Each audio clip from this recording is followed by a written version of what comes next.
Ah, c'est chiant quand les gens ils viennent, ça fait des.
Ouais, ouais.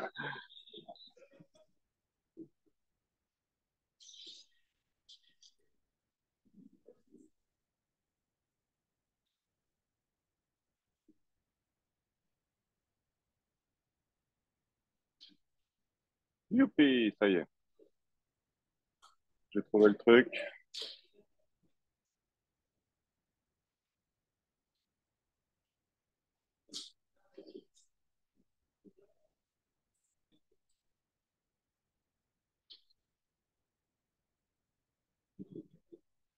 Bon,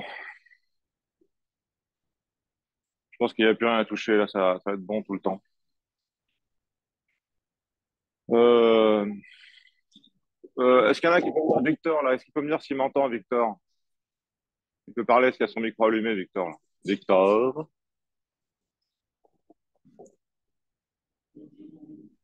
Comment? Moi, je vous entends. Ah, super. Merci, Victor. Vous m'entendez limpide, clair ou vous m'entendez pas très bien? Enfin, ouais, vous m'entendez.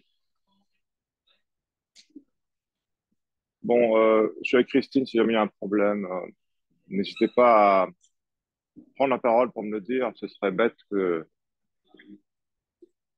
ça fonctionne pas comme ça doit fonctionner. Donc, oui. Comment?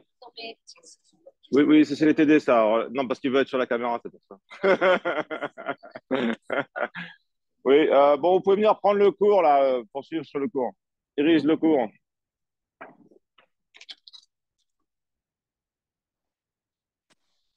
Vous l'avez déjà pris. Pendant la pause? Ben oui, oui, prenez-en un, deux. Donc, ça s'appelle comment, les CPES, c'est ça? Oui, bah si, il y en a quelques-uns.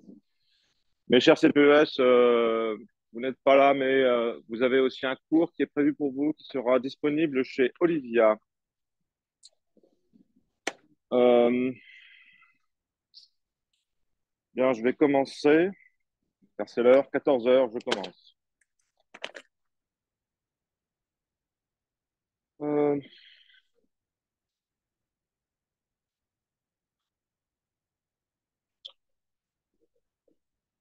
donc là, j'ai aussi un micro pour parler là, ça s'entend mieux là, quand je parle. Donc je fais un cours au tableau. N'hésitez pas à me dire si j'écris trop petit ou si je fais des pas assez bien, parce que euh, je ne suis pas excellent au tableau. Donc, je fais trois cours sur les grammaires. Le premier, c'est un cours d'introduction. Quelqu'un a dit où là? Ah. Donc, un, les grammaires. Voilà. Un, c'est le cours d'introduction grammaire.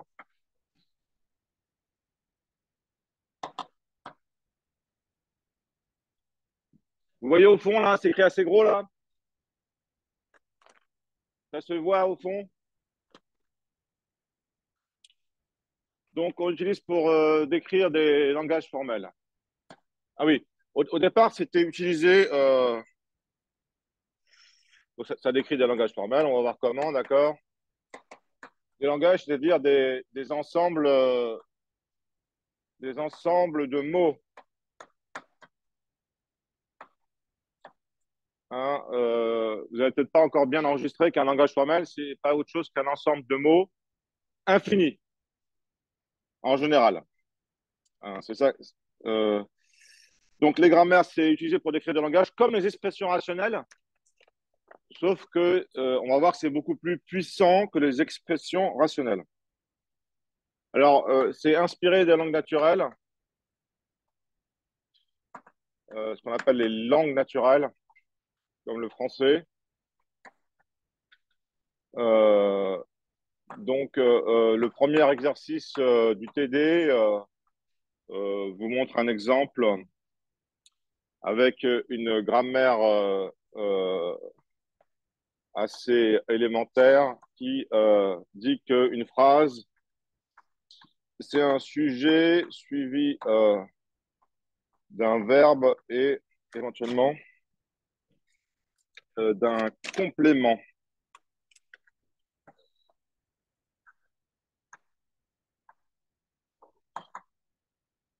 Les phrases ont une structure, donc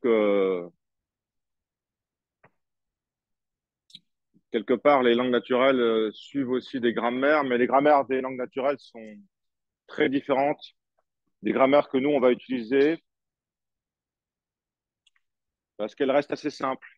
Alors, c'est pas juste ça, une grammaire de langue naturelle, parce qu'on peut préciser, il y a les verbes transitifs, intransitifs, les compléments d'objet direct, etc. Mais les subordonnés. Donc, euh, là où c'est marrant, les grammaires, c'est quand on réutilise, quand il y a plusieurs règles et qu'on peut réutiliser toutes ces règles. Donc, par exemple, on pourrait dire ici COD, complément d'objet direct, d'accord? Et on pourrait dire qu'il y a un COD, ça serait écrit en que. Alors, je sais pas que, c'est quoi grammaticalement, en fait, suivi de une phrase.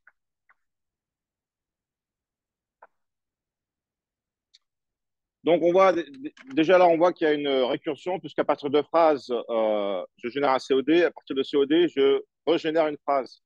Les deux s'appellent l'un l'autre. Donc, parce qu'il y a récursion, on va pouvoir développer des trucs de plus en plus gros et faire des phrases du style je vois que tu vois, que je vois, que tu vois, que je vois euh, que je te regarde. Un truc dans ce style-là, d'accord? Quand on regarde quelqu'un, on peut voir la personne peut voir qu'on la voit, et on peut voir que la personne voit que vous la voyez, d'accord? Donc comme ça, on peut faire une phrase super longue, sauf qu'au bout d'un moment, vous allez plus réussir à comprendre ce que ça veut dire, d'accord? Donc en général, la récursion est utilisée, mais très limitée dans les langues naturelles. Donc c'est une différence. C'est une différence, c'est que les langues naturelles, d'accord, la grammaire génère en langue naturelle, on fait peu de récursion, d'accord? Récursion bornée.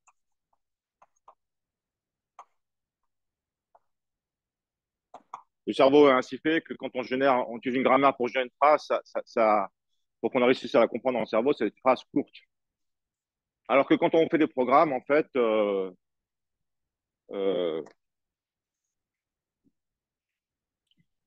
on définit des grammaires aussi, comme on le verra, et on fait pas des programmes assez gros. Bah oui, pas des programmes de plusieurs milliers d'instructions, euh, des programmes de plusieurs centaines de classes, des gros programmes. Donc, en appliquant les règles un grand nombre de fois, ça fait des gros trucs.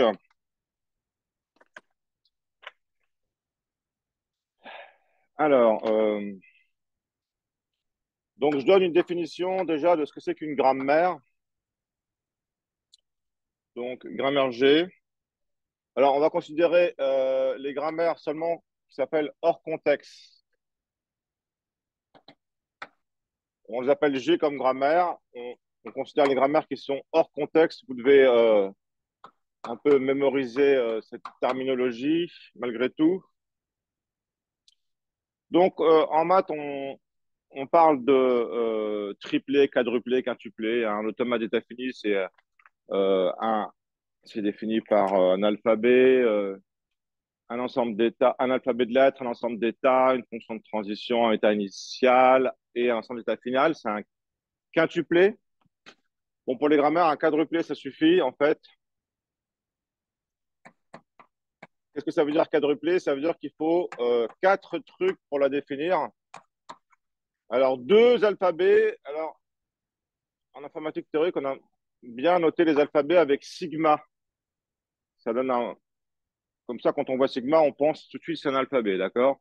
Alors, il faut deux alphabets pour définir une grammaire. Un alphabet de terminaux, T comme terminaux, donc on met un indice, le T, et un alphabet de non-terminaux, donc on met N pour non-terminaux. Ensuite, on va noter l'alphabet total, on note sigma, d'accord? Un alphabet, on dit que c'est un ensemble de lettres, mais il ne faut pas vous méprendre, c'est pas forcément des lettres, c'est juste ça peut être des symboles, d'accord? N'importe quel symbole. Si on fait de la théorie, on a tendance à utiliser juste des lettres, mais si on fait des vrais langages, du coup, on va donner un nom à ces symboles qui va évoquer ce qui le représente, d'accord? Donc, ensuite, il y a un axiome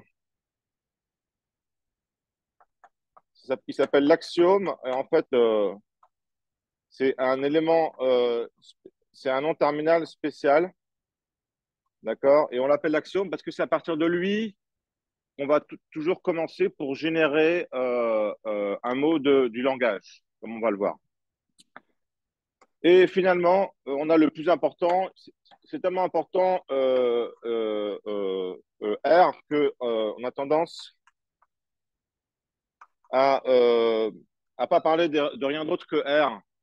Puisqu'en général, l'axiome, on l'appelle toujours S et euh, les autres trucs, c'est un peu implicite. Donc en fait, juste les règles, ça suffit à définir notre grammaire. Et les règles, je vous donne ce que c'est. C'est un sous-ensemble de sigma n croix sigma étoile. D'accord?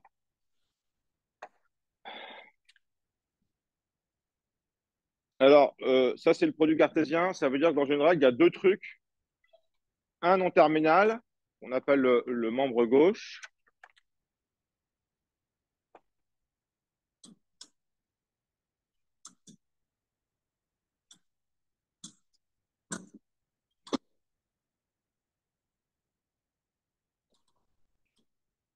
et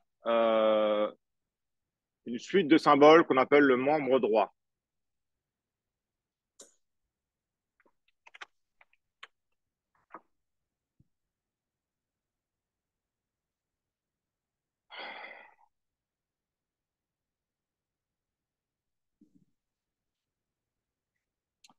Donc, on note une règle avec une flèche parce que euh, on l'utilise pour réécrire. D'accord? G, le membre gauche, flèche, D, le membre droit. Le membre gauche est donc un élément euh, de sigma n, c'est un non terminal, et le membre droit qui est un élément, qui est un mot sur sigma étoile. Donc un mélange de terminaux et de non terminaux.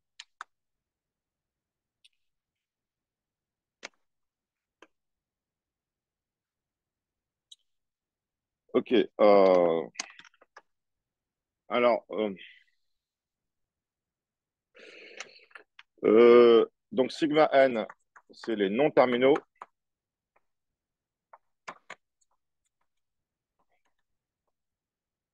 Et on utilise souvent des majuscules pour le décrire. Et sigma t, c'est les terminaux.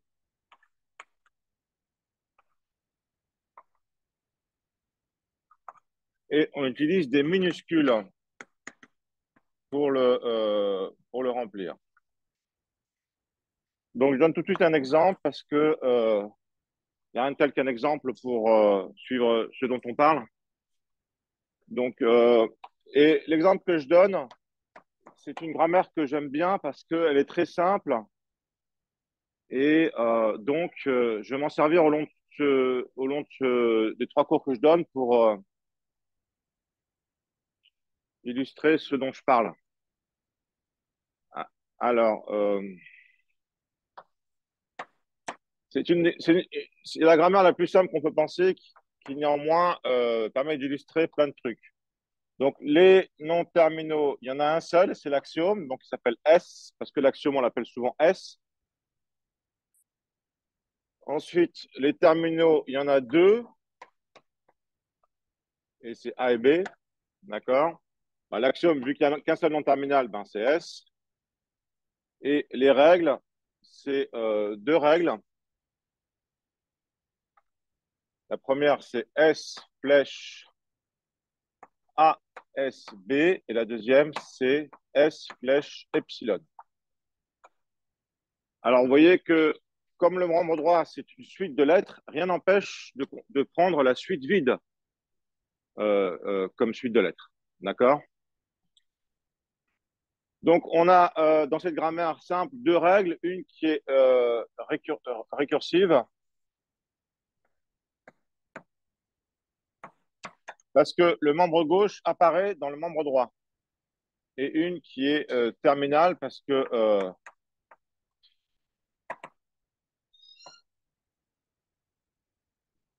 euh, lorsqu'on l'utilise, finalement, le nom terminal s'en va. Alors, qu'est-ce que ça veut dire utiliser une règle? Ben, ça veut dire remplacer dans le mot le nom terminal par le membre droit, un des membres droits qui lui est associé. Donc ici, pour le nom terminal S, j'ai deux membres droits associés. Alors, je peux réécrire ça de façon plus compacte en disant S peut se réécrire en ASB ou epsilon. Ça m'évite de réécrire S deux fois, d'accord? euh, Donc, quand on réécrit, avant de donner la définition formelle de réécrire avec les règles, je vais vous donner un exemple. Je trouve ça toujours plus pédagogique. À travers un exemple, vous comprenez mieux ce qui se passe. Donc, on utilise les grammaires pour réécrire. Et on démarre de l'axiome et on remplace dans le mot qui est à gauche, là, il se limite juste à une lettre. Donc, on remplace la lettre par un membre droit, donc par exemple celui-là. Et on réitère ce processus de réécriture. Mais ce coup-là, je n'ai pas juste une lettre, j'ai trois lettres. Je souligne le nom terminal que je vais réécrire. Alors, c'est facile, il n'y en a qu'un de toute façon. D'accord? Mais il se pourrait qu'il y en ait deux ou trois. D'accord? Donc, il faudrait que je choisisse lequel je vais réécrire. Mais là, il n'y en a qu'un et je peux choisir de le réécrire par epsilon. Donc là, j'ai choisi de le réécrire par S plus ASB. Là, j'ai choisi de le réécrire par epsilon. Et j'obtiens finalement plus que des terminaux, des petites lettres. Mais les petites lettres, elles n'ont pas le droit d'apparaître en membre gauche. Donc, si j'ai un mot qui n'a que des petites lettres, je pourrais plus jamais rien faire avec. Donc, je décide que quand j'ai que des petites lettres, quand j'ai que des terminaux, j'ai un mot du langage. D'accord? Si j'arrive à écrire AB, donc j'ai montré que AB appartient au langage associé à la grammaire G1. D'accord? Parce que j'ai réussi depuis l'axiome à générer AB. Mais je peux générer plein d'autres trucs. Une grammaire s'utilise pour, en général, génère un nombre infini de mots. C'est pour ça qu'elle est intéressante. D'accord? Donc, je peux aussi décider de faire une autre dérivation où je l'aurais écrit deux fois. D'accord? Je réécris S encore par ASB. J'obtiens AASBB. Finalement, là, je réécris par epsilon et j'obtiens AABB. Vous voyez que si je fais trois fois, d'accord, si je fais encore la forme récurrente, je vais pouvoir générer AAABBB. Plus généralement, si je fais n récursions, eh ben, je vais pouvoir générer ANBN. D'accord?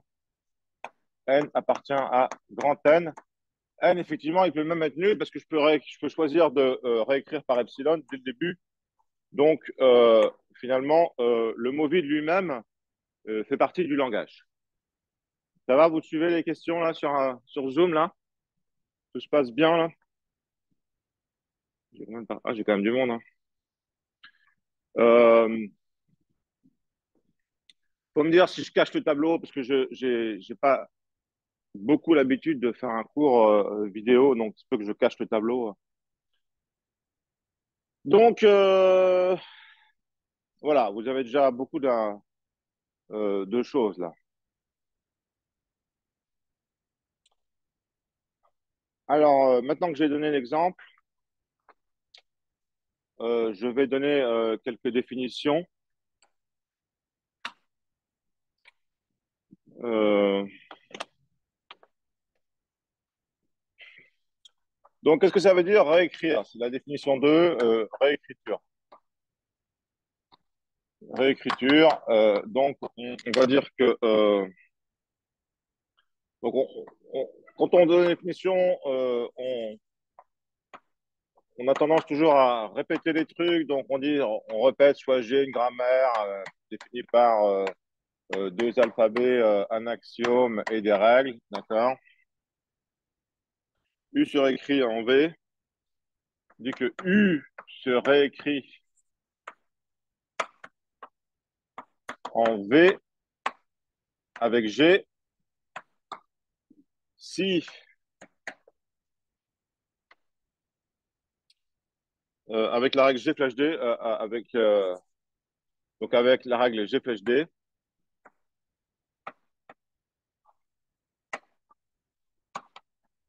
d'accord, si il existe W1, W2 appartient à sigma étoile, tel que U égale W1, G, W2, et V, c'est le même mot, mais on a remplacé G par le membre droit.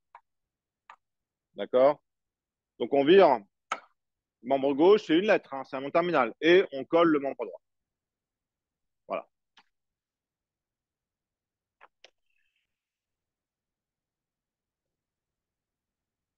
Alors on peut noter ça U flèche G flèche D. On peut noter la règle qui est utilisée, d'accord, mais on peut aussi noter tout simplement U flèche V comme j'ai fait ici, d'accord. Là, j'ai écrit explicitement la règle que j'utilisais, là aussi, mais là, j'ai arrêté, vous voyez. Donc, il y a différents niveaux de précision possibles. Maintenant qu'on a... alors, ça, c'est un pas de réécriture. Maintenant qu'on a défini ce que c'est qu'un pas de réécriture, eh ben, on va considérer la relation qu'on appelle clôture transitive, fermeture transitive. D'accord? Ben, on colle une étoile devant le signe, la flèche, et ça veut dire fermeture transitive. Alors, fermeture transitive, c'est euh,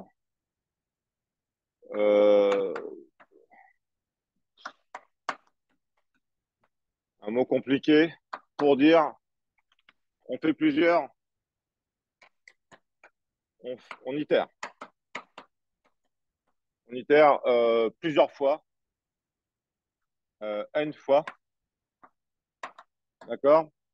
Et c'est pour ça qu'on met l'étoile. Qu'est-ce qui se passe? Ah, ils ont fait des petits commentaires, c'est marrant. Ah ouais, super, merci. Alors, l'étoile, c'est la même étoile que l'étoile de Klein. Parce qu'en fait, euh, cette idée de itérer une fois, c'est la même que lorsque vous faites A étoile avec clean, parce que A étoile, c'est une suite quelconque de répétition d'un mot de A. L étoile. Donc, l'étoile de clean, vous la retrouvez en fait souvent en informatique dès qu'on fait n fois un truc, on définit un truc, on fait n fois le truc, et paf, on note ça avec l'étoile de clean, c'est logique, d'accord? N appartient à un grand N. Donc, on peut avoir n égale 0, d'accord? N égale 0, ça veut dire que U serait écrit en U 0 fois, d'accord? Ça, c'est vrai. On oublie souvent ça, d'accord? C'est-à-dire que une des raisons qu'on oublie, c'est qu'en général, quand on dit quelque chose, quand on fait quelque chose quand on fait quelque chose, on a plutôt envie que ça fasse quelque chose. Faire quelque chose qui fait rien, c'est un peu abstrait, d'accord? Mais, euh, mais c'est possible, d'accord? On peut avoir n égale 0, faut pas oublier ça. Donc, voilà. Là, par exemple, euh, ici, j'ai fait 4 réécritures. D'accord? Pour arriver là, j'en ai fait 4. ASB, AASB, AASBB, epsilon. 4 réécritures. Et pour arriver là, j'en fais N plus 1. D'accord? Si je fais N plus 1 réécriture pour générer ANBN.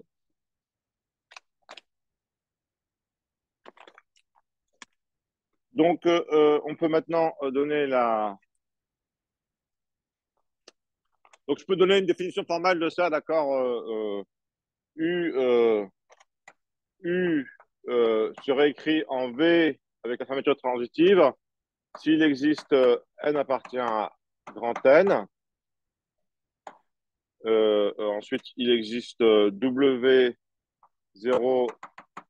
W1 appartient à sigma étoile,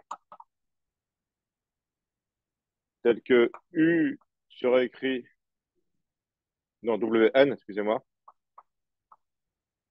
W1, WN, tel que U serait écrit en W0, qui serait écrit en W1, qui serait écrit, non, W1, U égale W1, qui serait écrit en W2, qui serait écrit jusqu'à WN, qui est égal à V. D'accord?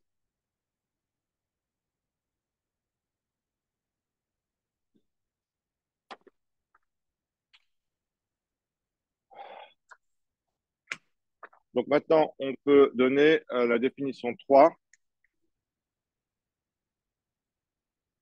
Donc oui, définition 3.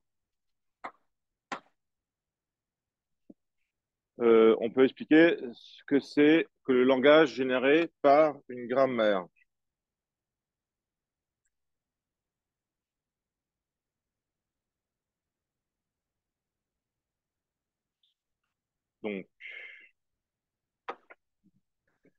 Donc, soit j'ai sigma t, sigma n, s, r, une grammaire. Le langage généré par G, on note L de G, c'est égal à l'ensemble des mots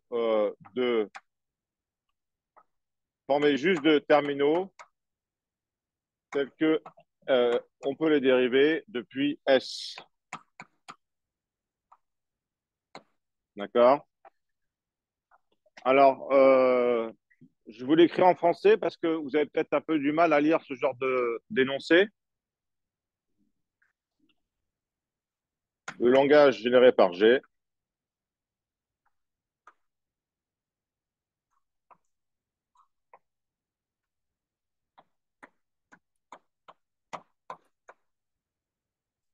Alors, j'ai est égal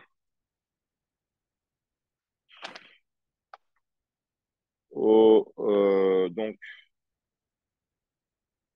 au mot, aux suites de non terminaux, de terminaux, dérivables depuis l'axiome.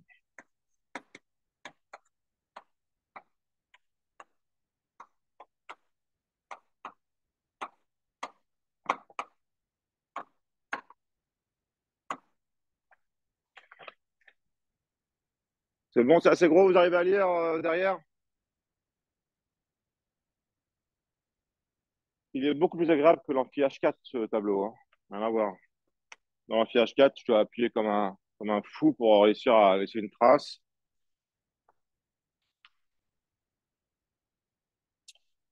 Ok, donc là, on a donné des trucs fondamentaux que vous devez maîtriser parfaitement pour pouvoir faire des exercices.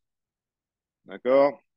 Mais tout ce cours, c'est que les trucs fondamentaux archi basiques que vous devez vraiment, que vous allez vraiment maîtriser relativement facilement à l'issue du TD, je pense.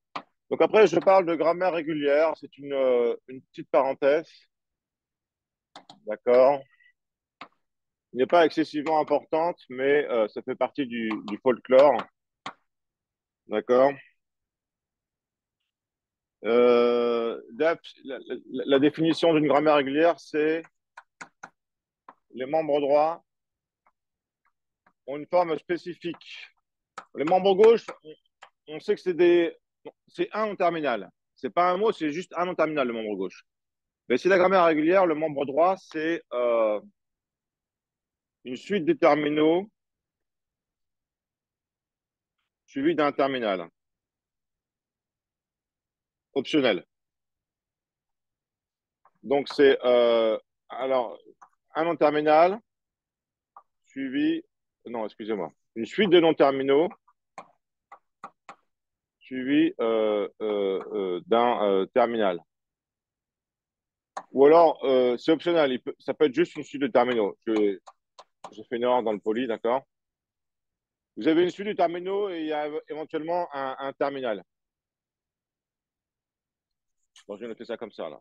Un terminal ou epsilon. D'accord? Là, j'utilise ici les notations des expressions rationnelles. Mais pour que ce soit clair, je vais quand même préciser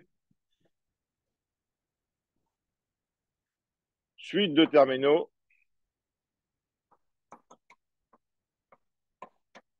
d'accord? Optionnellement,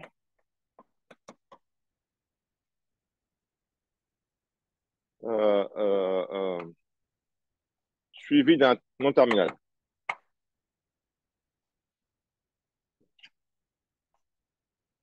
D'un non terminal.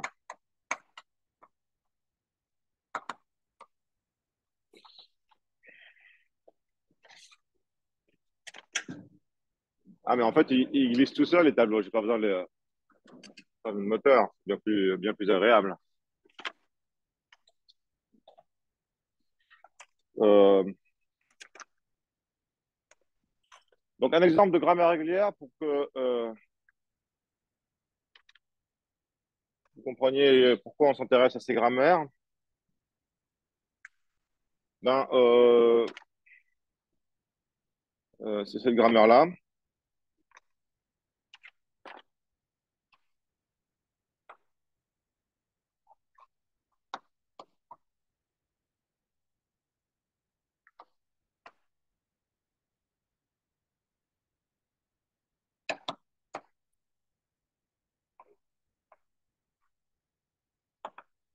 Donc, c'est G2 égale donc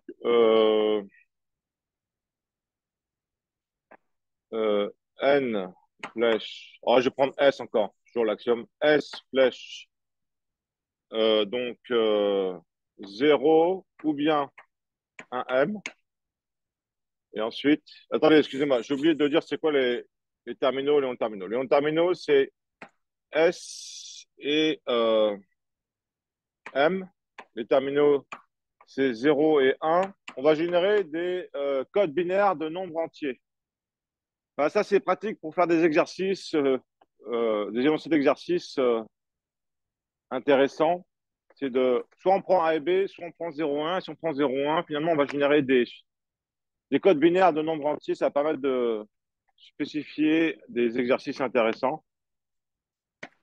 Donc, l'axiome, c'est S.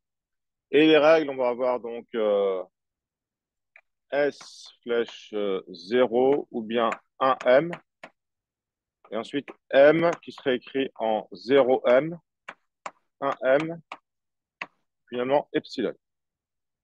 On constate effectivement que le membre droit, soit c'est que des terminaux, soit c'est des terminaux, mais à la fin, il y a un nom terminal, M. En fait, il y a que M qui arrive à la fin toujours.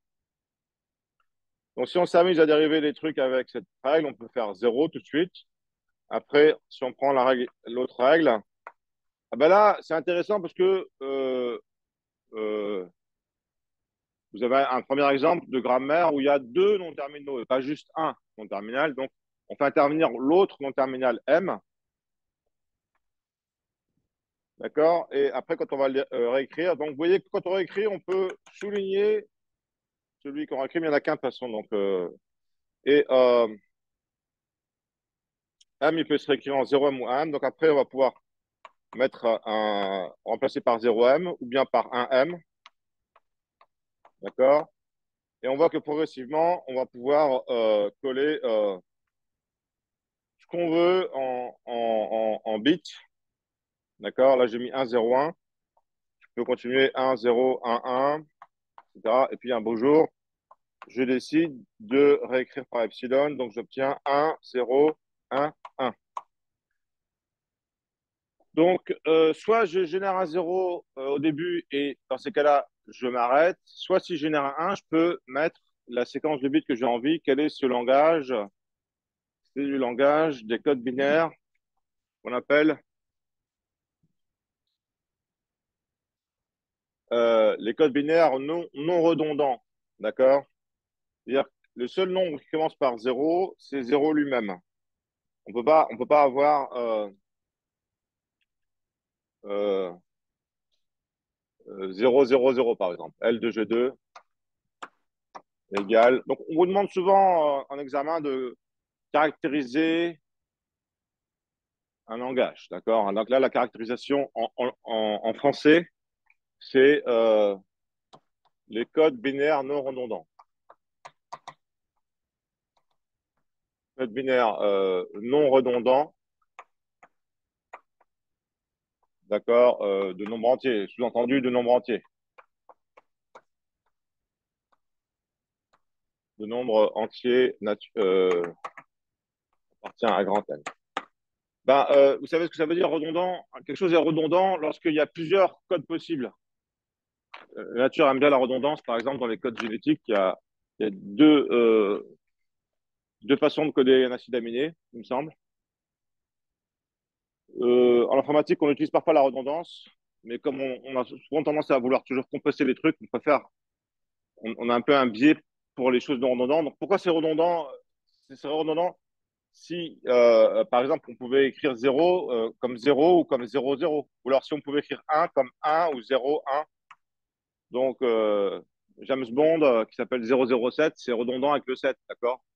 Simplement, dans certains cas de figure, on aime bien utiliser des zéros qui servent à rien parce qu'on aime bien coder sur un nombre de caractères fixes, comme par exemple le numéro de sécu, c'est toujours un nombre de caractères fixes. Dans ce cas-là, forcément, il se peut qu'il y ait des zéros, ça commence par des zéros, d'accord? Comme les numéros de bureau, si vous avez un numéro de bureau sur trois caractères, ben forcément, il y a des bureaux qui vont s'appeler 004.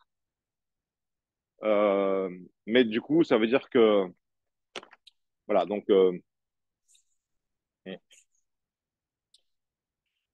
les, voilà,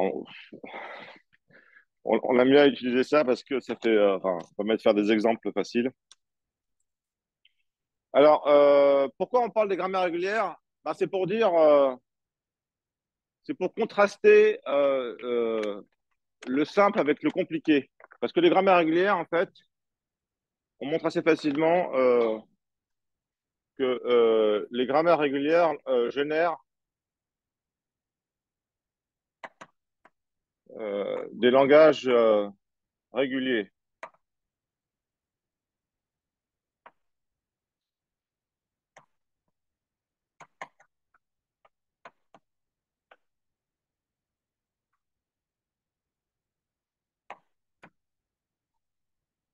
Oui, parce que alors, j'ai jamais trop su comment on appelait ces langages en vrai.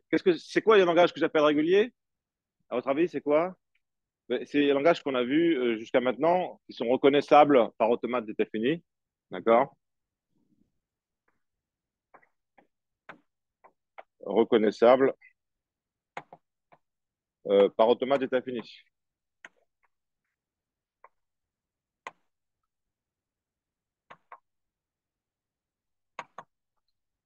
Défini, d'accord. Et décrivable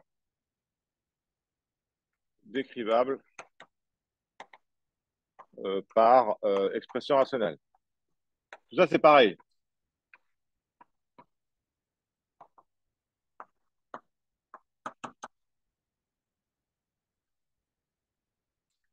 d'accord? C'est la première barre sur l'échelle de complexité des langages formels. C'est des choses super simples, d'accord? Vous avez commencé par étudier le langage formel avec ces langages-là. Donc, quand vous les avez découverts, vous avez trouvé que c'était un peu compliqué, peut-être. À partir de maintenant, en fait, vous allez considérer que vous allez penser que c'est simple parce qu'on va faire des choses qui sont plus compliquées, d'accord? Euh, donc, c'est important que vous différenciez ces langages qui sont simples avec ce qu'on peut faire avec une grammaire, d'accord?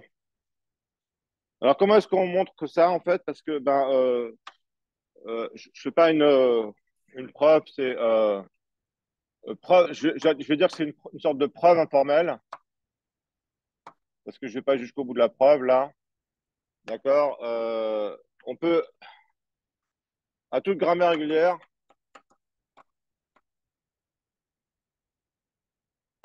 régulière,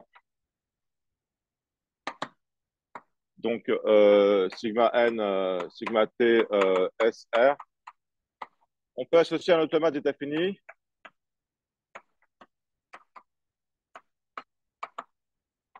un automate. Alors je dis pas d'état fini, un automate. Donc l'alphabet, c'est égal aux terminaux. Les états, c'est égal aux non-terminaux, d'accord? Et une transition, delta, si, si, si vous avez une règle, donc avant d'écrire le truc, je vais faire la transformation pour notre, je vais construire l'automate associé à la grammaire qu'on vient de voir, d'accord?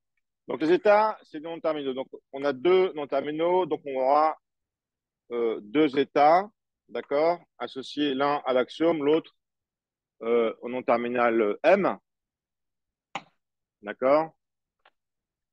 Et l'axiome, il peut générer 0 ou il peut générer M avec 0, 1, et ensuite, non, avec 1, excusez-moi. Et ensuite, M, il peut boucler ou bien disparaître, d'accord? Donc, on obtient un automate est affini avec epsilon de transition et il va reconnaître le même langage, d'accord? Donc, en fait, là, on voit qu'en fait, euh,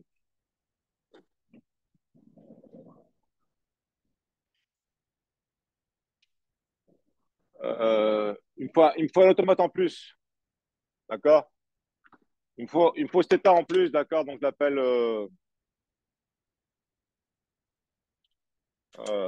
comment je peux l'appeler celui-là? F comme finale. Celui-là, je l'appelle F, d'accord? D'accord? Et il va être final, celui-là. Donc, l'état 0, Q0, c'est l'axiome, d'accord? Et l'état final, c'est cet état où je l'appelle petit f, d'accord? Voilà.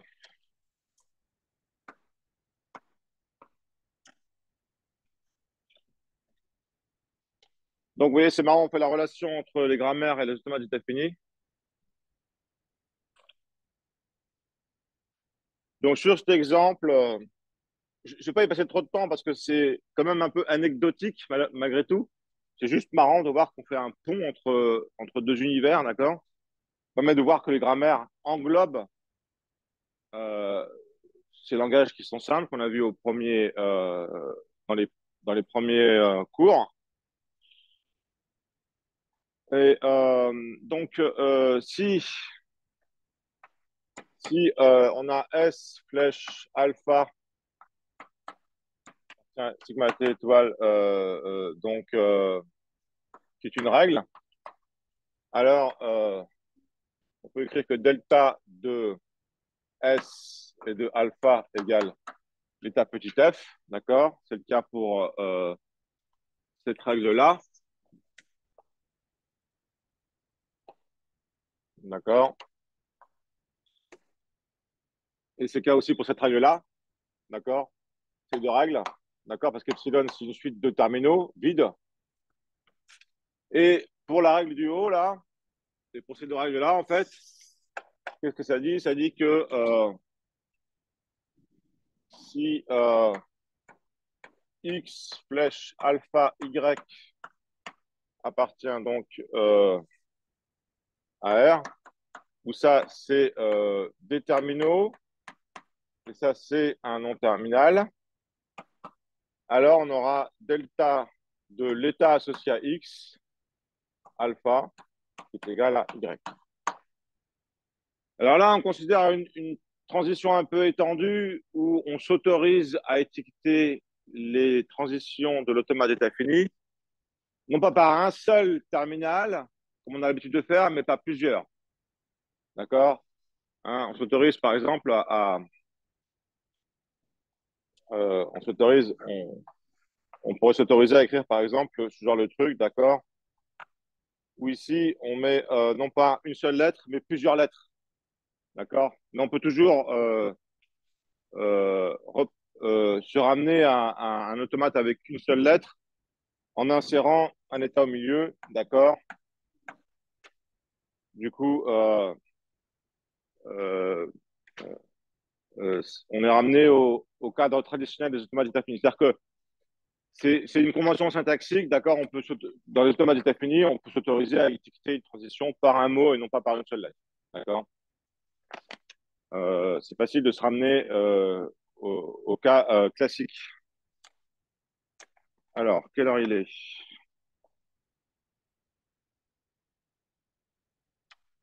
Je suis à la moitié du cours.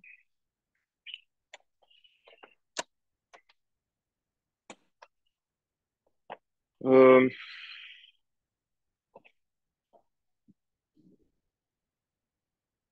donc là, j'arrive sur généralité des grammaires hors contexte.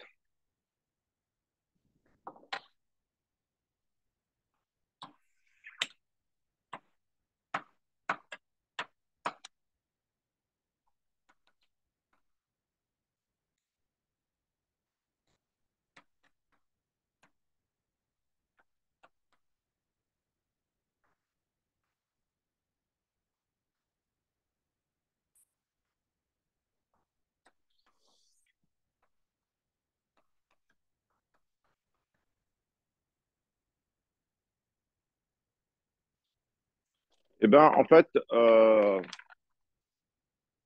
pourquoi on vous parle de grammaire hors contexte? Bah, parce que on utilise ça tout le temps de manière implicite. D'accord? Absolument tous les langages de programmation qui existent ont une syntaxe et la syntaxe est décrite par une grammaire hors contexte. Donc,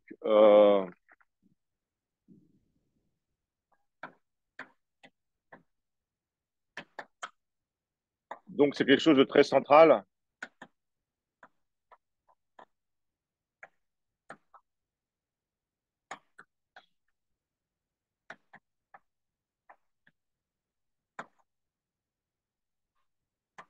D'accord? Que vous considériez Java, Camel, C,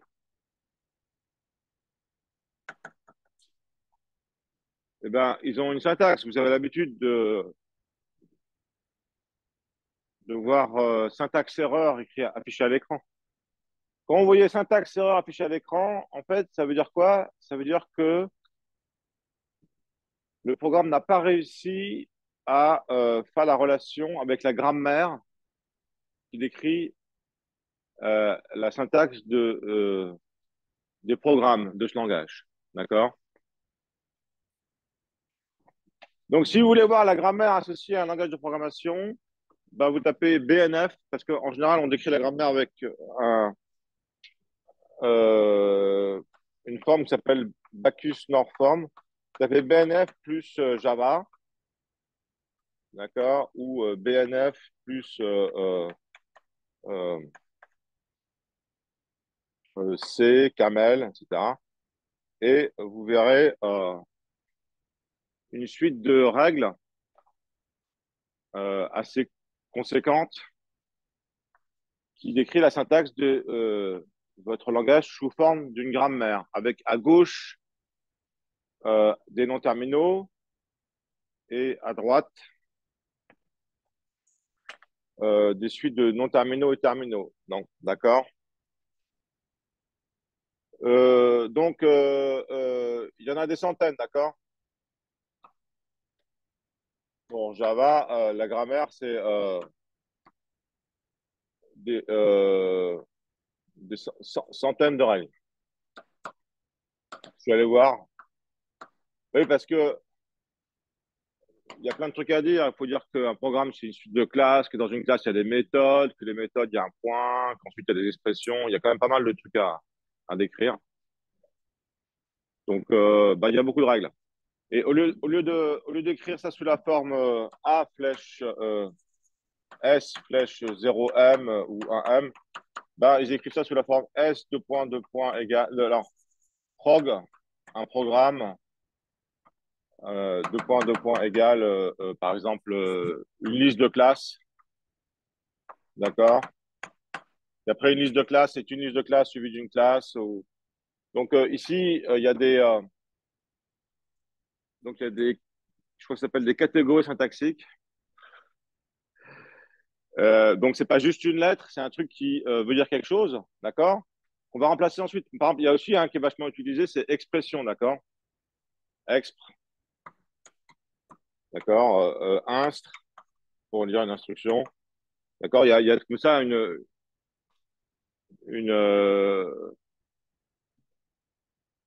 un catalogue de termes qui sont utilisés pour tout le langage de programmation, parce que tout le langage de programmation a des instructions, des expressions, d'accord? Des expressions qui sont des itérations, des boucles, des appels, des procédures, tout ça, ça se retrouve dans tous les langages, donc on a tendance à utiliser les mêmes noms terminaux pour tous ces langages, d'accord? Donc c'est très général et si on étudie les grammaires hors contexte, c'est parce qu'après, on va pouvoir faire on va pouvoir s'en servir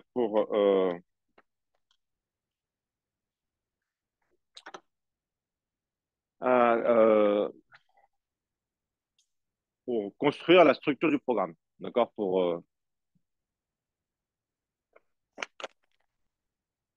Donc, faut pas que j'aille trop vite. Donc, c'est suffisamment puissant Donc, grammaire, les grammaires hors contexte,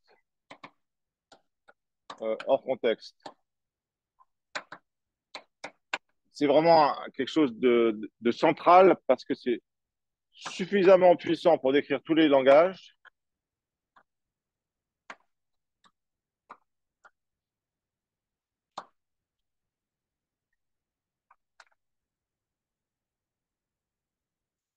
D'accord? Pour, pour décrire la syntaxe. Et en même temps, c'est suffisamment simple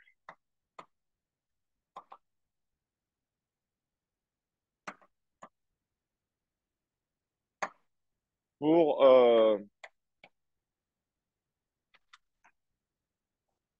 pour faire l'analyse,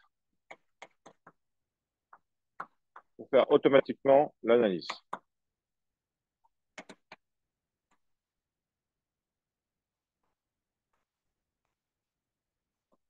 L'analyse. Alors, qu'est-ce que j'appelle analyse? Ben, vous avez fait de l'analyse déjà. Comment est-ce qu'on fait l'analyse avec un automate d'état fini? Ben, on se trimballe d'un état à l'autre en lisant les lettres. Et ça, à la fin, on regarde si le champ est état final. Si oui, le mot est dans le langage. Si non, le nom n'est pas dans le langage. On va voir qu'on peut aussi faire un truc, un procédé automatique pour savoir si la syntaxe d'un programme est correcte. Sauf que il va pas se contenter. Donc, on va utiliser les automates avec des piles. Il va falloir qu'on ait des piles. Donc, c'est plus l'automate d'état fini parce que la pile peut être arbitrairement grande. D'accord? Dès qu'on a joint une pile à un automate, dans la pile, on peut push autant de trucs qu'on veut. Et la pile grossit, a priori sans limite. Donc, le modèle n'est plus le même. D'accord? Euh, on a besoin de quelque chose de plus puissant que juste un automate d'état fini. On ne sort pas avec un automate d'état fini.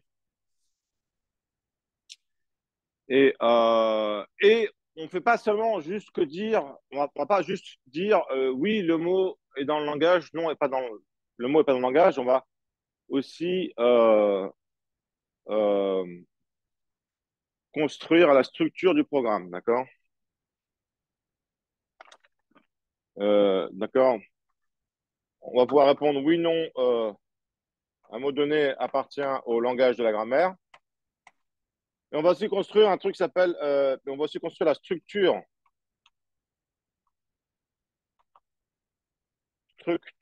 du mot, d'accord? Pourquoi est-ce que, pourquoi est-ce qu'on va construire la structure du mot? Ben, ça va être là-dessus qu'on va s'appuyer pour ensuite pouvoir faire la compilation, d'accord? Et donc, ça veut dire quoi qu'on va structurer, ça veut dire quoi qu'on va construire la structure du mot? Ben, ça veut dire que on va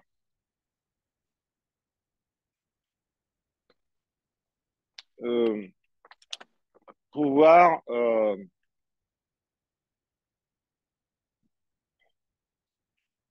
avoir accès à ce qu'on appelle l'arbre de dérivation.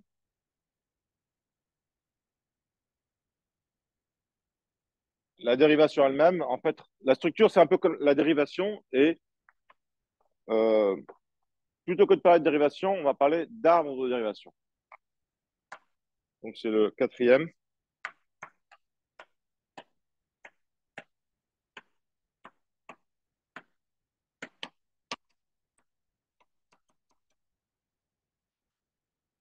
Alors, avant ça, il y a un truc que j'ai oublié de dire, c'est si les langages générés par des grammaires, les langages générés par des grammaires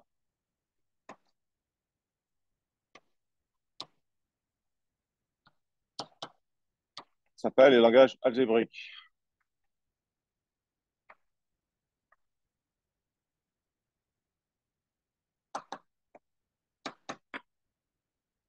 Alors, je mets ça en jaune.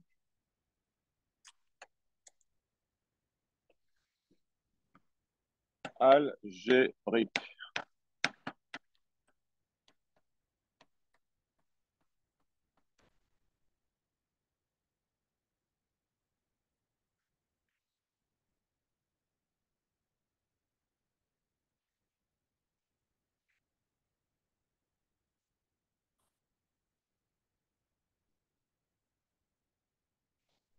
Et bien sûr, quand on parle, les langages algébriques sont euh, strictement plus grands que les langages réguliers. D'accord?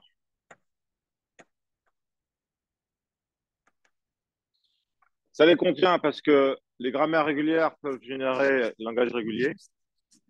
C'est strictement plus grand. Ben, on l'a déjà démontré. D'accord? Parce qu'ici, il y a ANBN.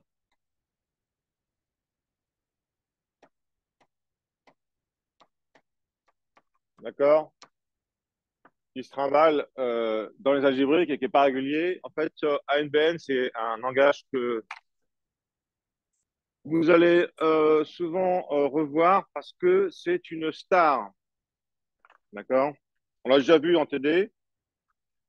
ANBN, N appartient à grand N. C'est la star des algébriques.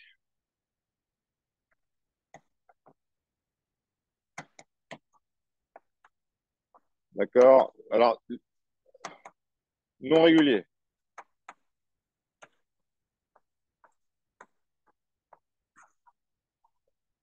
On l'a déjà vu passer en TD, en fait. Euh, il est important que vous ayez conscience de pourquoi un langage n'est pas régulier. Pourquoi est-ce qu'un langage ne peut pas être connaissable par automatique défini? Eh ben, dès l'instant où il faut compter, il faut pouvoir compter pour dire si un mot dans un langage ou pas, on ne pourra jamais utiliser les automates d'état fini pour le connaître parce que compter, ça implique des états infinis. Et c'est quelque chose qui n'est pas complètement évident au premier abord. Parce que compter pour vous, ça vous paraît assez simple de compter. Pour savoir si un mot est dans ANBN, il faut d'abord savoir qu'il est de la forme A étoile, B étoile, des B, des A et ensuite des B, d'accord? ANBN. Sauf qu'il faut vérifier que le nombre de B est exactement égal au nombre de A. Donc quand vous voyez passer les A de votre mot, A, il faut les compter. C'est obligé. Pour ensuite, quand vous passez les B, compter aussi les B et après, finalement, vérifier que le nombre de A est le même que le nombre de B. Mais pour compter les A en état fini, c'est pas possible parce que, alors vous avez dû, c'est pas évident pour vous parce que vous n'avez dans toute votre vie que vu des petits nombres. Vous avez vu 1000, vous avez vu 1 million, puis un beau jour, vos parents vous ont dit, ah ouais, sur la planète Terre, il y a 7 milliards d'habitants. 8 milliards maintenant, peut-être. Je suis peut-être 9 milliards. Ça a augmenté. Quand j'étais petit, c'est 7 milliards. Euh, et vous étiez, je sais pas, vous avez peut-être 12, 13 ans, on dit, ouais, il y a des milliards d'êtres humains qui existent. C'est beaucoup. Milliards, c'est un nombre qui est quand même assez comaque, quoi, d'accord? Mais c'est un peu le plus grand que vous avez jamais vu. Peut-être que vous savez qu'il y a 100 000 milliards d'étoiles dans l'univers, de galaxies, excusez-moi. Donc là, c'est encore des nombres plus gros, mais bon, ça reste petit. Ça reste petit parce que les nombres entiers, c'est pas beaucoup plus grand que ce qui est représentable dans la mémoire d'un ordi, d'accord? Dans un ordi, un nombre entier, c'est en général pas plus que 64 bits, 32 bits, mais ça reste petit, d'accord? Il faut quelques bits juste pour l'écrire. Ben, c'est des trucs théoriques. À NBN, c'est théorique. Donc, quand on parle à NBN, N, il peut être arbitrairement grand. Et il faudra arbitrairement beaucoup de bits, même si c'est très peu de bits comparativement à la taille vraiment du nombre, parce que c'est logarithmique, c'est logarithme en base 2, donc ça devient très petit. C'est sûr qu'avec, par exemple, 32 bits, vous pouvez coder quand même des grands nombres. Juste 32, d'accord? Mais vous ne pourrez jamais reconnaître un NBN, d'accord?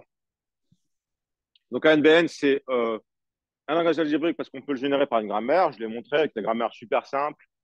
S qui serait écrit soit en epsilon, soit en ASB, parce qu'on met un à côté, un B d'autre à chaque fois. Donc, j'ai le même nombre à gauche et à droite, d'accord?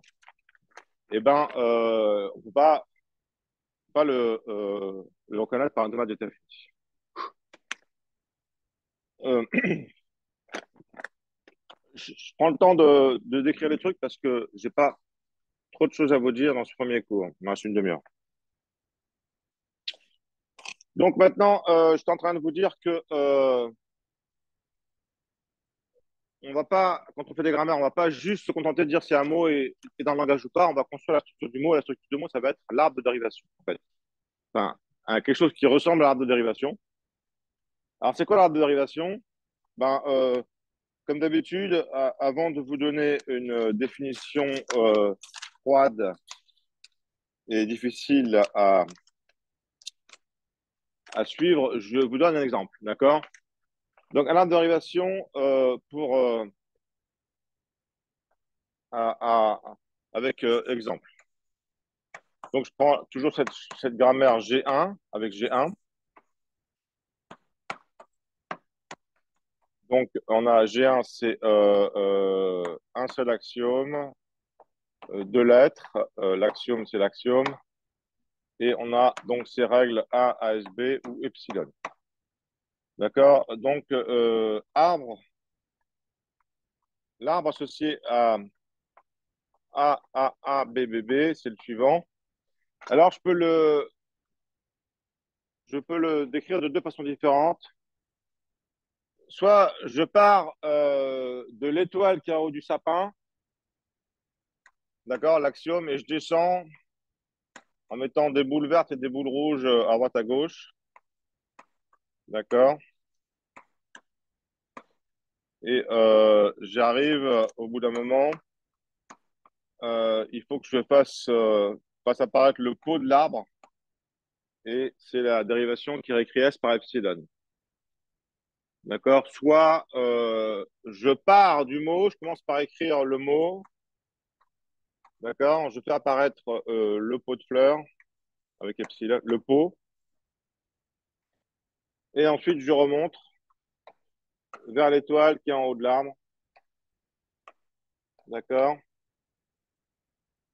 Donc il y a deux façons de dessiner cet arbre de dérivation, hein? Soit depuis la racine vers le bas.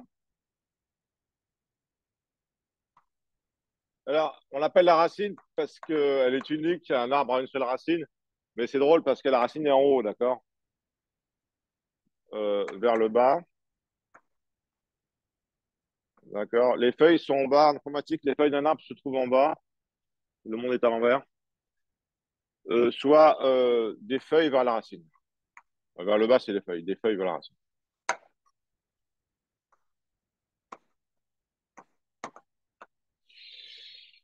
D'accord. Donc, vers les feuilles.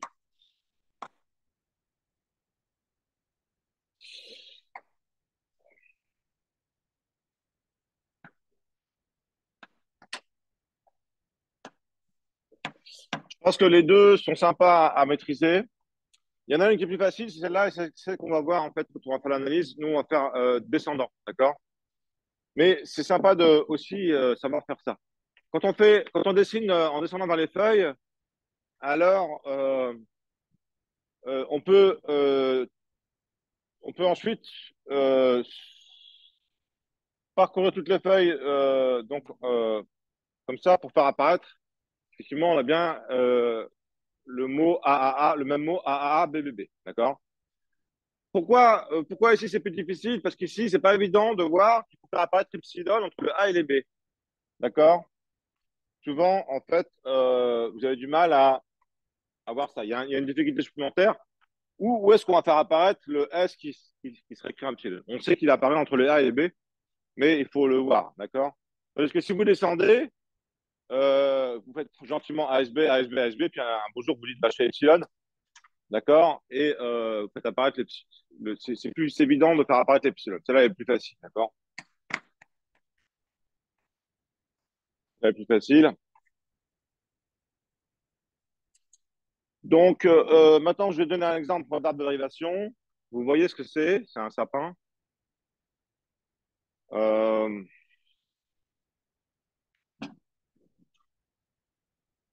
on va donner une définition formelle.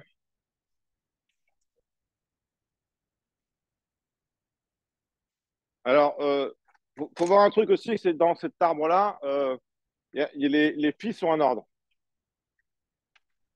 Euh, euh, les fils sont ordonnés, d'accord?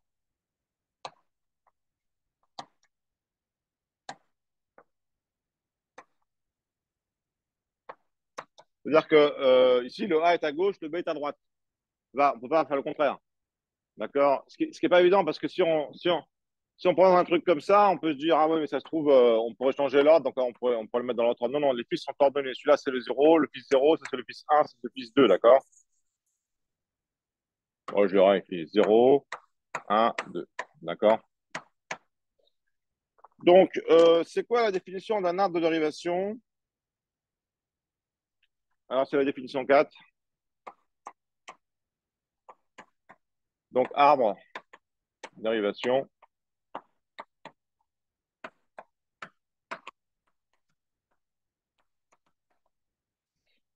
Donc, on commence toujours en disant soit j'ai une grammaire. Donc, j'aime bien réécrire ça parce que, comment dire, c'est un peu répétitif, mais c'est rapide à écrire malgré tout. Donc, ça fait sérieux, d'accord? On commence par considérer une grammaire arbitraire, d'accord? Et un arbre de dérivation. Alors, voilà comment on décrit ça, en fait, d'accord?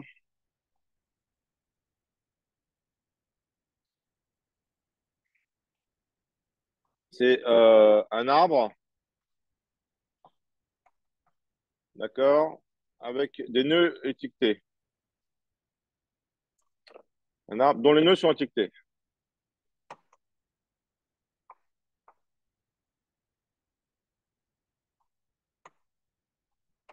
Sont étiquetés. C'est un arbre décoré, d'accord? Oui, c'est pas juste un arbre comme ça, d'accord? C'est pas juste ça. En plus, ici, on met des étiquettes, d'accord? Alors,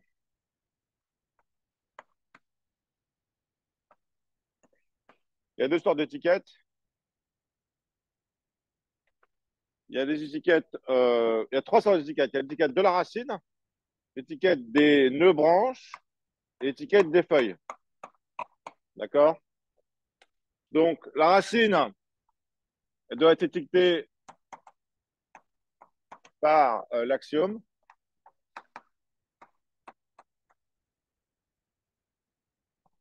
d'accord? Les feuilles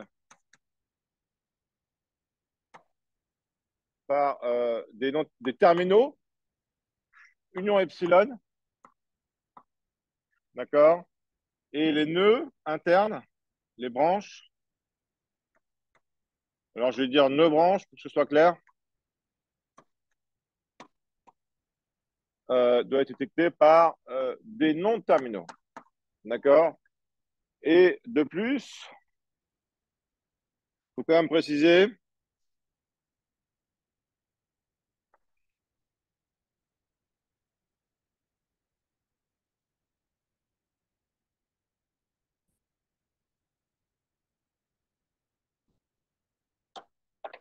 si,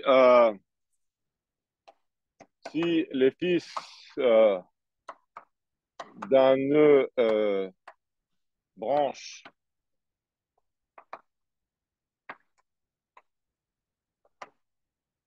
n sont étiquetés par alpha 1, alpha n,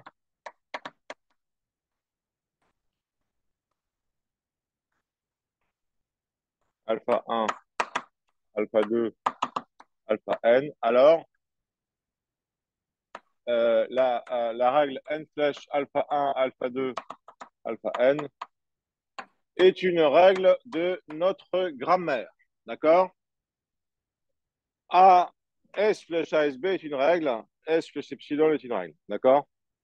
Donc vous avez peut-être compris, je suppose que, effectivement, pour que ce soit un arbre de dérivation de la grammaire, les règles doivent jouer un rôle.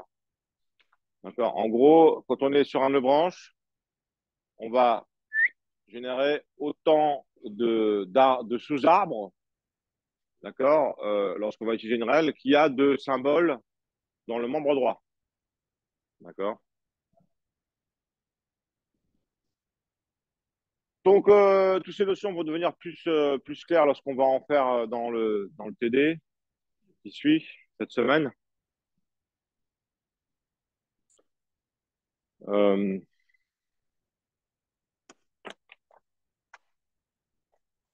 Donc, alors,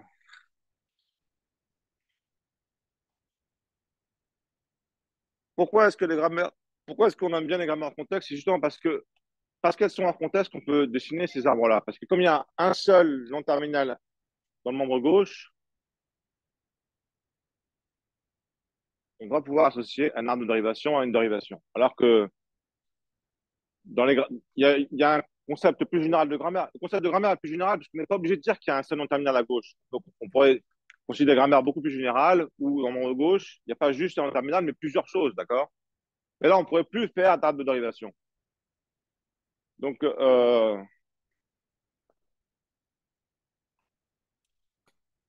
si les grammaires sont en contexte sont simples, c'est à cause de cette notion d'arbre de dérivation. D'accord?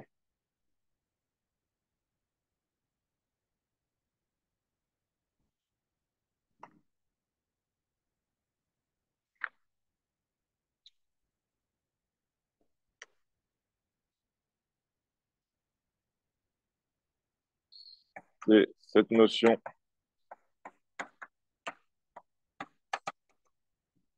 permet, qui donne les bonnes propriétés d'une grammaire en contexte.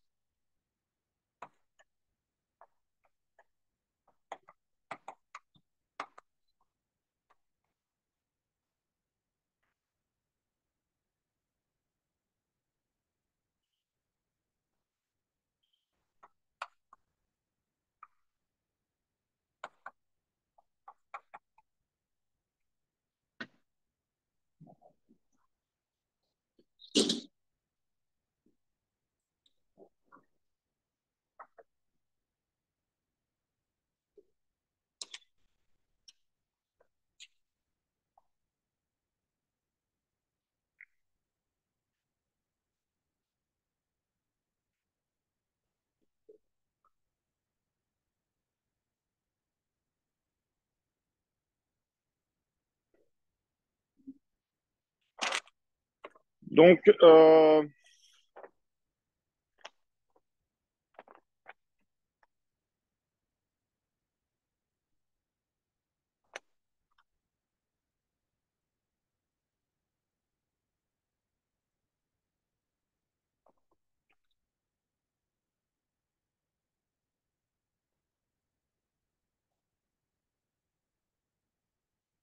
si je considère par exemple une grammaire comme ça, je prends la même grammaire que je viens de voir, mais sauf que euh, je commence, je commence par faire euh,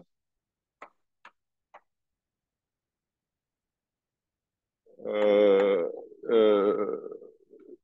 S flèche S1, S2, d'accord? Donc je peux faire, avec ça, je vais générer,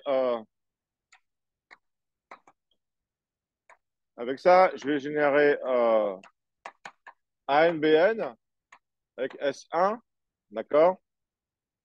Suivi de CMDM avec S2.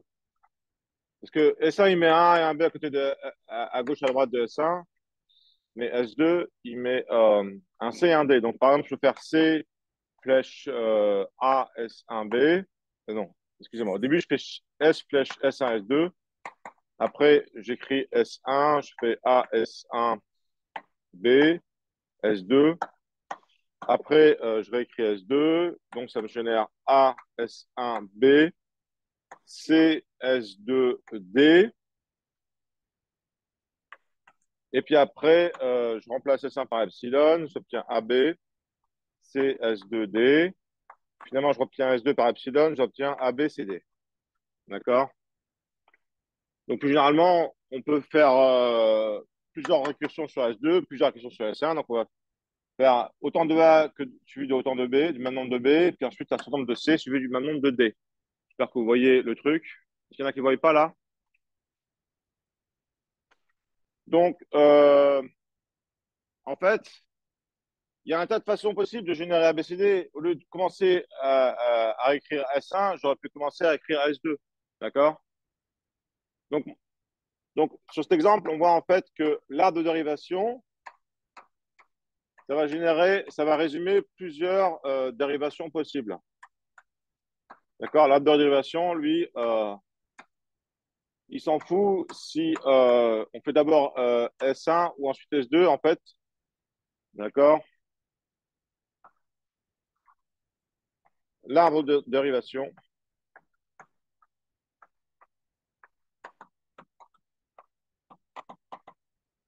d'accord, résume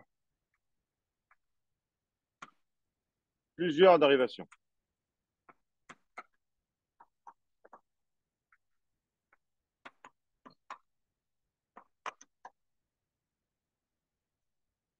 D'accord?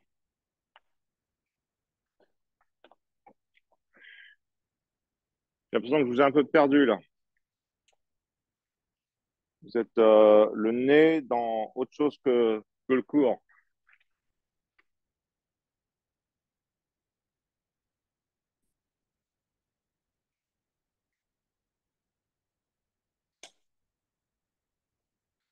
D'accord? Parce qu'il y a une autre dérivation ici, ça consiste à faire S flèche S1, S2. Je réécris d'abord S2, j'obtiens S1, C, S2, D. Je réécris encore S2, j'obtiens S1, CD, etc. J'obtiens A, B, C, D. Et c'est pas la même, parce que là j'ai réécrit à gauche. Là, j'ai réécrit un coup à gauche, un coup à droite.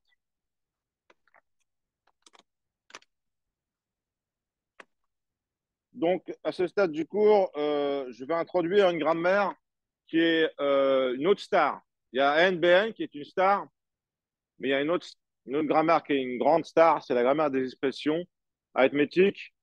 Comme comme c'est cette grammaire-là,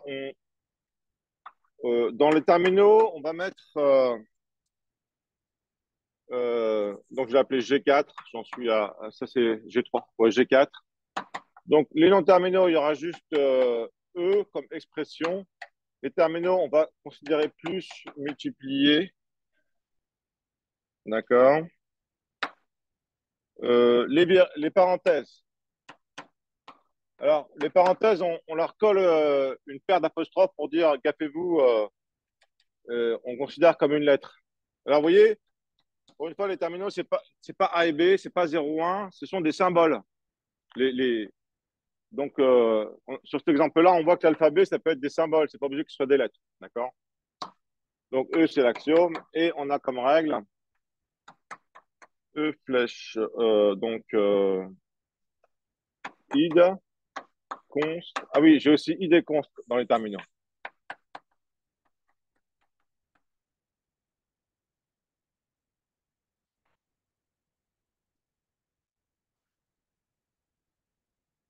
Et E, c'est l'axiome. Donc, ensuite, j'ai E fois E, E plus G, E fois E.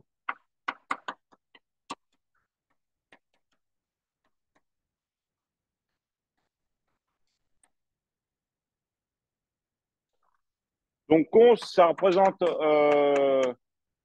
des nombres entiers,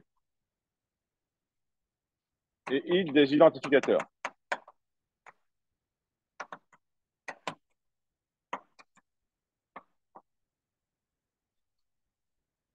On va supposer, en fait, qu'il y a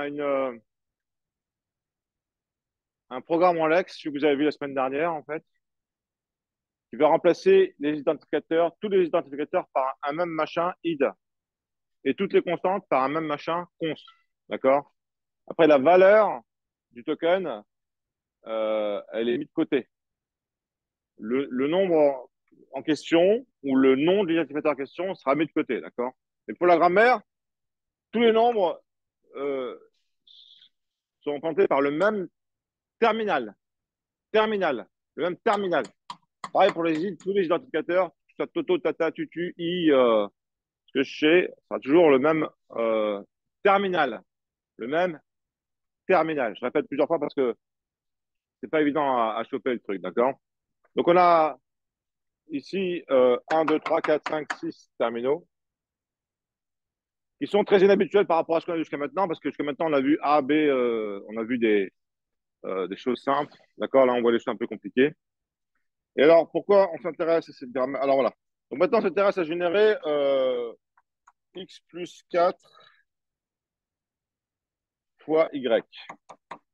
D'accord? On considère cette expression arithmétique. Et pour nous, ce qu'on va avoir, finalement, c'est pas x plus 4 fois y, c'est x plus const fois id. D'accord? Donc, comment est-ce qu'on va générer ça avec la grammaire? Donc, il faut que j'accède à un chouïa, là.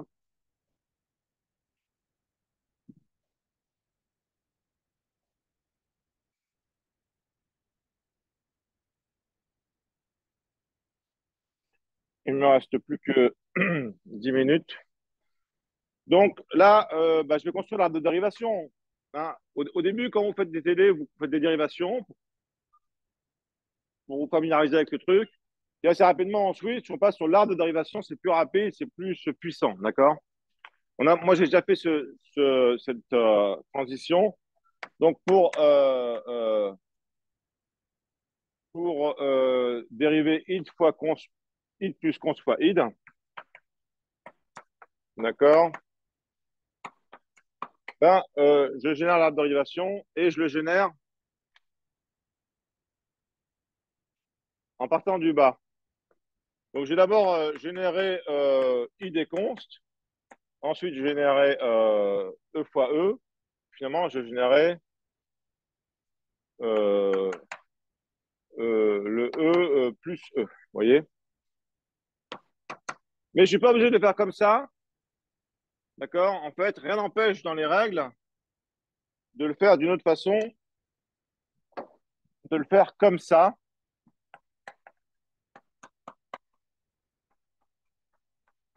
Donc, le premier étage, c'est le même. D'accord? Mais au deuxième étage, je commence par grouper le plus et ensuite, je fais jouer le multiplier. D'accord? Donc, on constate qu'il y a deux arbres de dérivation possibles. D'accord? Cette chaîne. Et donc, quand c'est le cas, quand il y a deux arbres possibles, on dit que la grammaire est ambiguë.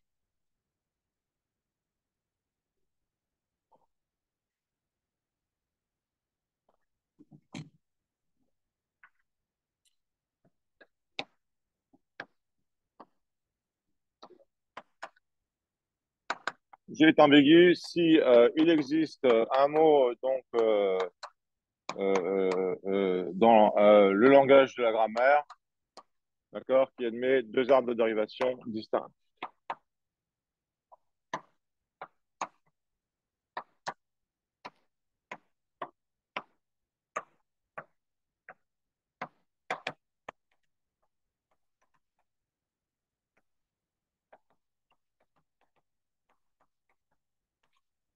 Donc, c'est une notion super importante, l'ambiguïté, que vous allez revoir en long, en large et en travers. Donc, on n'aime pas parce que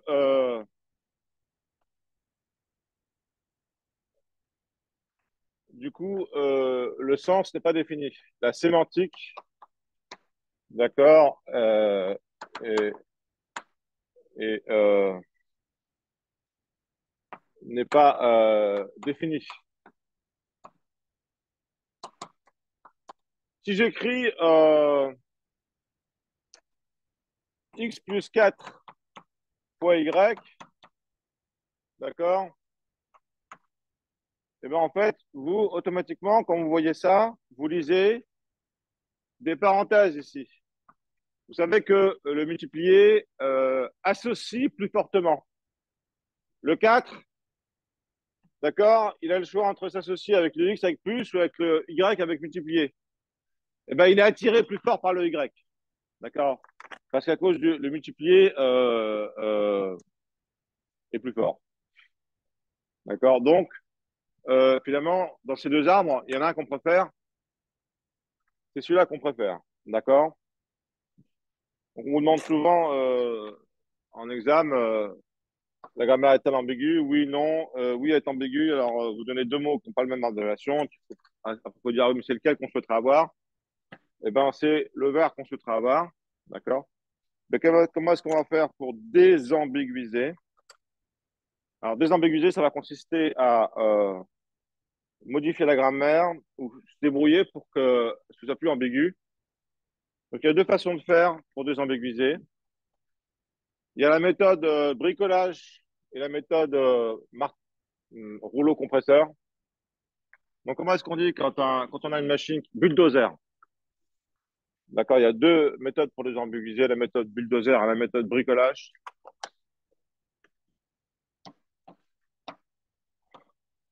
On commence par le bricolage qu'on fait en TD souvent, enfin pas toujours, mais donc méthode bricolage, introduire des nouveaux noms terminaux,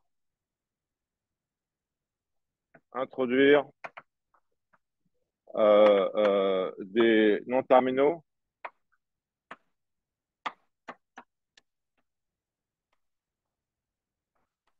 On va obliger les plus à se faire d'abord, et après on fera les multiplier en partant de l'axiome. Donc on va dire expression, tu es d'abord une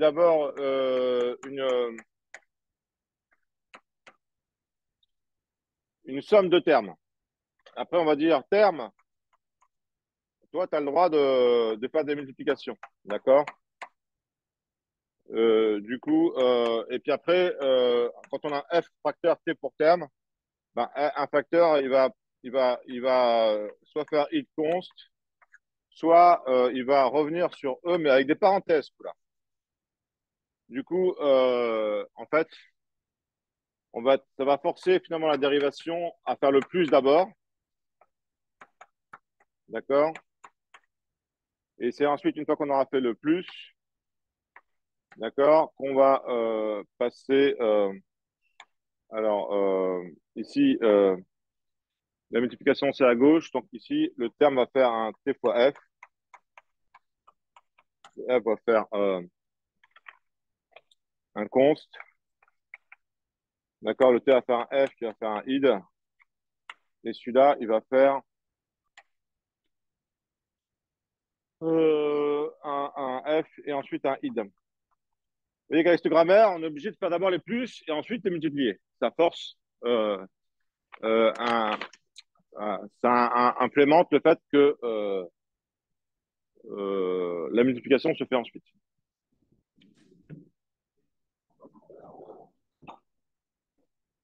Et pour finir, la méthode bulldozer.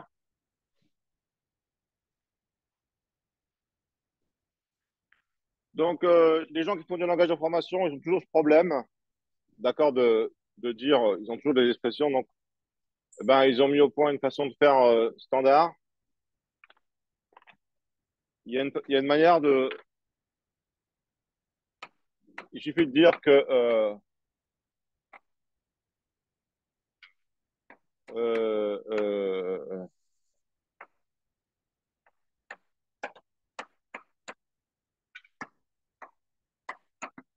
il suffit de dire ça, d'accord? Et c'est l'ordre, d'accord? On va d'abord dire E flèche E fois E, et ensuite on va dire E plus E.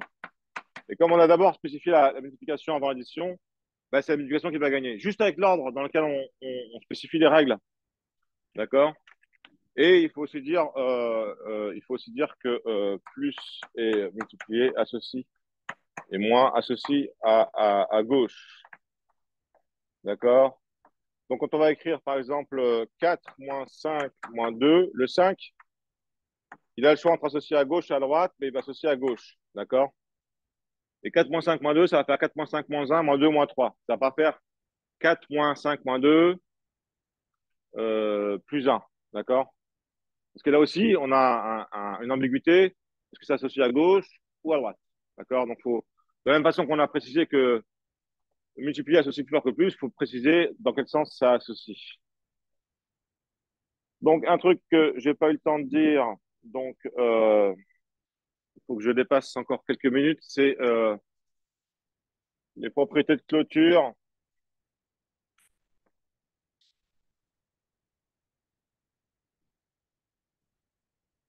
Si vous avez deux langages algébriques, alors euh, L1 union L2 algébrique, d'accord? L1 produit L2 est aussi algébrique, d'accord? L1 étoile est encore algébrique. Mais L1 inter L2 n'est pas algébrique, d'accord? Et pas non plus le complémentaire.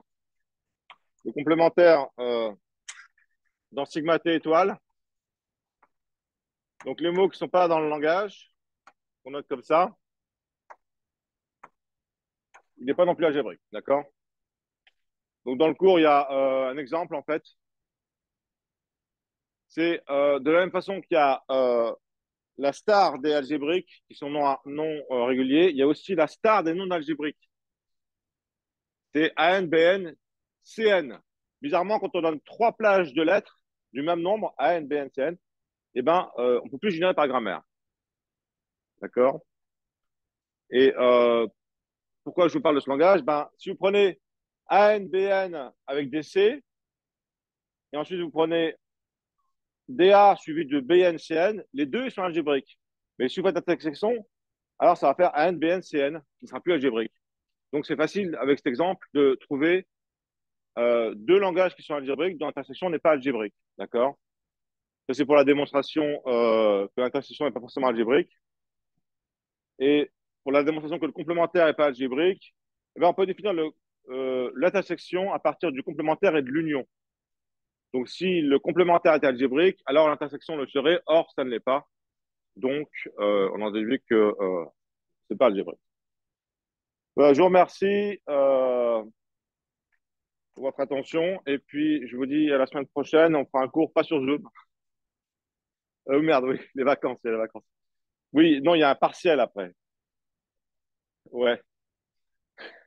Bon, j'arrête l'enregistrement. Merci d'avoir participé sur Zoom. J'espère que c'était assez clair.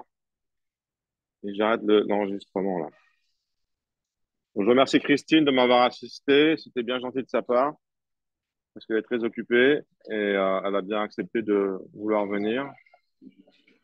Et je me barre de là, qui est toujours un peu délicat. Hein.